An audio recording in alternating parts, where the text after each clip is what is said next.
Yo, the camera I'm filming on right now is amazing.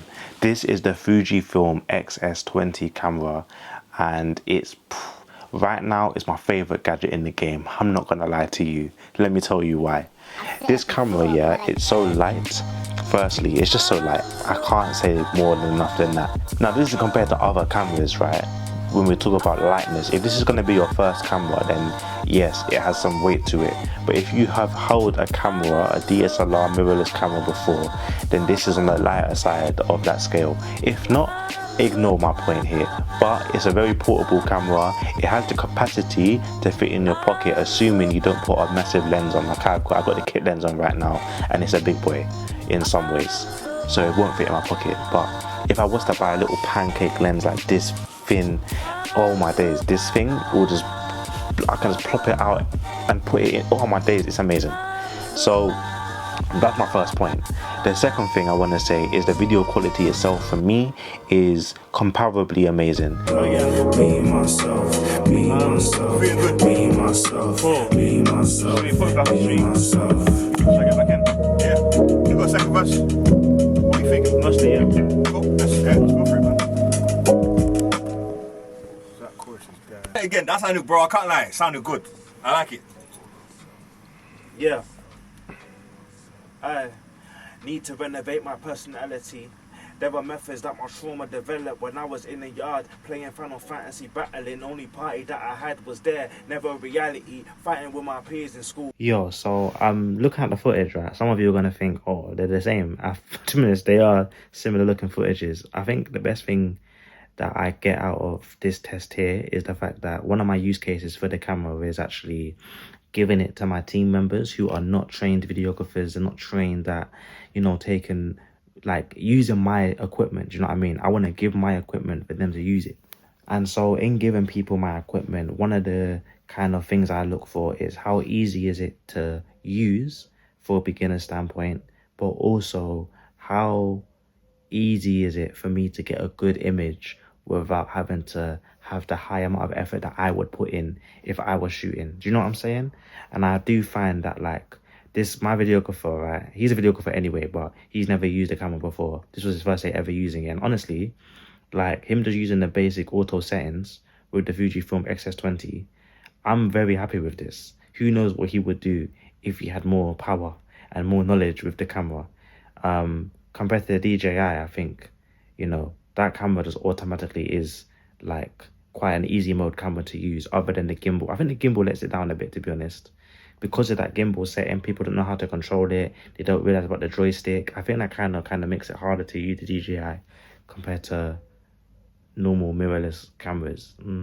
What do you guys think? Let me know, actually. I'm just curious now. What do you think? I'm coming from a space of wanting to make, you know, my standard is music videos, right? Because I'm a music artist. And so when I think of cameras, I kind of categorize them in my head for different purposes. For example, when I think of an iPhone, I think of social media content. An iPhone is perfectly good for social media content. There's no complaints as long as you have a decent up-to-date phone. Cool. However, I wouldn't use a phone like that for a music video. So there's a level. The next level up would be maybe my DJI Osmo Pocket 3 over here. Again, this is like top level social media content in my opinion, comparable to the iPhone, but with the gimbal like effect that it has. It's not gimbal like, it's got a gimbal on it. With the gimbal and the kind of the malleability of using the product, because you can do all, it's so like, it's so move, you can just do it with, you can do so many things with it. Like, I've got a little metallic mount on it that I allow myself to put it on the ceiling and stuff like that. I get different angles with it.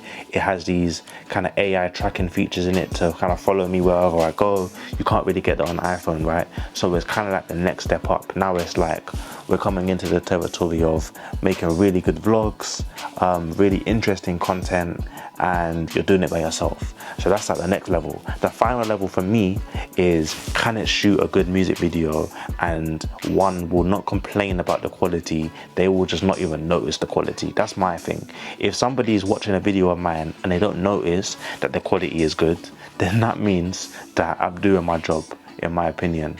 I think, like, if you can get a camera that can just look amazing from the get-go, then you're winning. And what you're getting with the camera, it's got a lot of bang for its buck, in my opinion. I particularly like the film simulations. They help me a lot, I'm not gonna lie to you.